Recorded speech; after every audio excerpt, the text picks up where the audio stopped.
Oi gente, vou gravar outro vídeo sobre a minha relação com o inglês. A Dariane, ela mandou... Nossa, tá um barulho aqui.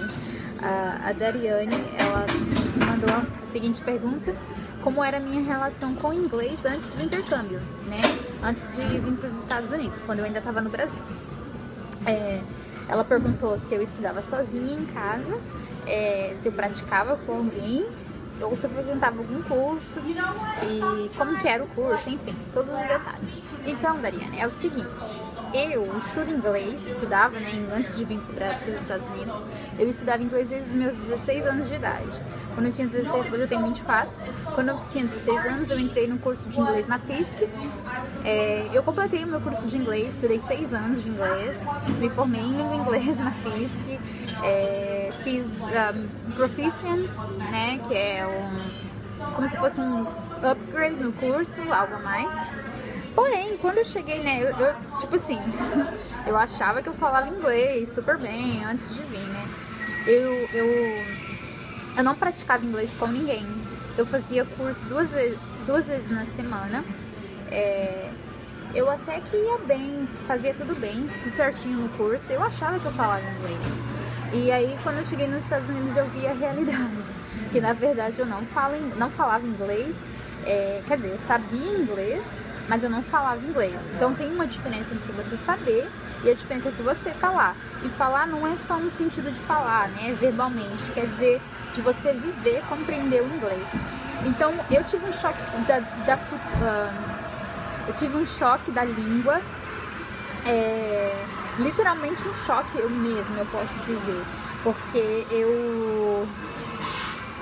eu achava que eu sabia as palavras, e quando eu cheguei aqui eu vi que na verdade eu não sabia. As pessoas me corrigiam e palavras que eu tinha aprendido de um jeito no Brasil, e quando eu cheguei aqui eu vi que na verdade as palavras eram diferentes. Por exemplo, polícia, eu aprendi police e na verdade é police.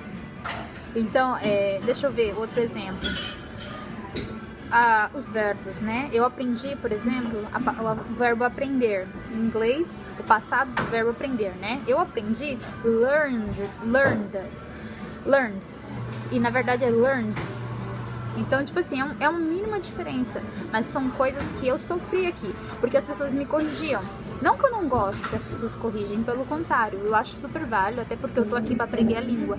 Mas em algumas situações me deixava um pouco constrangida, e isso me impedia de fazer amigos, de estar num ambiente assim totalmente imergido no inglês. Por muito tempo eu tinha vergonha em falar inglês, especialmente se eu estava perto de uma pessoa que ou ela era nativa, né, na língua, ou se ela falava inglês melhor que eu. Então, tipo assim, foi muito complicado para mim. Mas isso, não quero te colocar medo ou em qualquer outra pessoa, mas isso é uma coisa que é normal. É engraçado que a gente está aqui para aprender, a gente está nos Estados Unidos para aprender. Você nunca pode esquecer disso. E principalmente quem está no Brasil, por mais que você fale inglês, eu achava que eu dominava inglês antes de vir. E quando eu cheguei aqui, eu posso dizer que eu quebrei a cara. E eu sou assim, eu sou humilde o suficiente para reconhecer que eu quebrei a cara. E eu posso dizer que até hoje, mesmo morando aqui já há quase 2 anos, eu não falo inglês quanto gostaria de falar. Eu vejo que há muitos erros, e principalmente porque nós brasileiros, nós temos muitos vícios. Então, para quem está no Brasil e quer vir ser au pair ou qualquer outro intercâmbio, qualquer outra coisa, o que eu, assim, deixaria de conselho assista muitos vídeos em inglês, filmes. Você tem que forçar o teu ouvido a entender, compreender o inglês. Tenta praticar. Há muitos sites para você praticar inglês com outras pessoas. E, sinceramente, vai pra frente do espelho e começa a falar inglês sozinho com você. Mas estude, não venha pro programa de au pair sem saber inglês, né? Você tem que saber inglês, porque você vai ter que discutir com a criança em inglês, você vai ter que conversar com a host family em inglês, você vai ter que entrar num ambiente que todos falam inglês, você não vai ter amigos. E outro conselho, cara, que é o erro, eu posso dizer que é erro, é burrice das au pairs que vêm, chegar aqui e fazer amizade com brasileiro. É bom ter amizade com brasileiro? A gente sofre muito por não ter amigos brasileiros. Mas, cara, eu posso te falar, eu posso dizer porque eu passei por isso.